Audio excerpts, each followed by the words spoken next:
台湾话艺术水阁好，搁请解说两句啊，和你做参考。解说，解文说理。好朋友台湾人真够用动物的习惯性来比评世间的情理。头一句吼，过去农村，那厝边隔壁囡仔相骂，定定咧听。讲啊，那你敢知？讲唔管家母要拍马歇，对啦。阮囝甲恁囝相骂啦，啊你家己吼拢无检点，无想讲恁有哪有做不是的所在？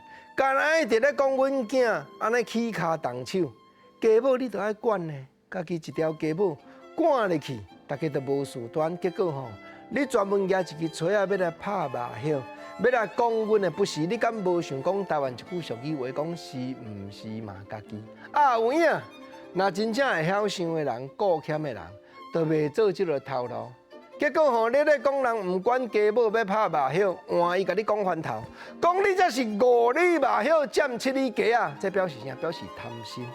这只马歇道才条背方圆5里宽尔，啥物7里宽鸡啊，伊拢总要占。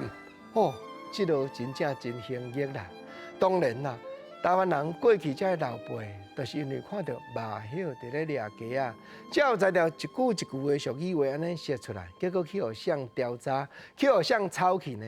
国政专门对日本时代台湾风俗志这本册内底去编，干那马歇掠鸡啊俗语话啦3、4句啦，所以我甲轻做伙、扣做伙，表示讲日本人来采取、来吸收台湾人俗语的学问，才有才条记载迄本册日本时代就咧讲的俗语。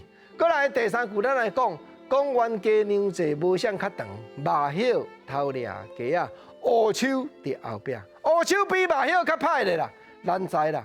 讲好嘛，我陪你嘛，大的换小的啦，你就算吼，你真甲伊老伙老弟，你小的这边，你家己原来就爱顾牛屎，原来听几落工咧。所以上好是毋通无事请做事，毋通家囝家新妇，上好大家互相和平相处，敢毋好？因为马歇要偷掠鸡仔的时阵吼，乌手原来咧当等，乌手比较马歇加歹几落批。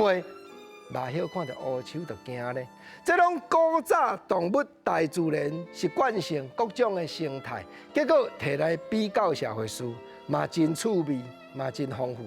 台湾人用动物来描写世间大千世界的智慧，拢藏伫真，国情啊就咧研究甲探讨。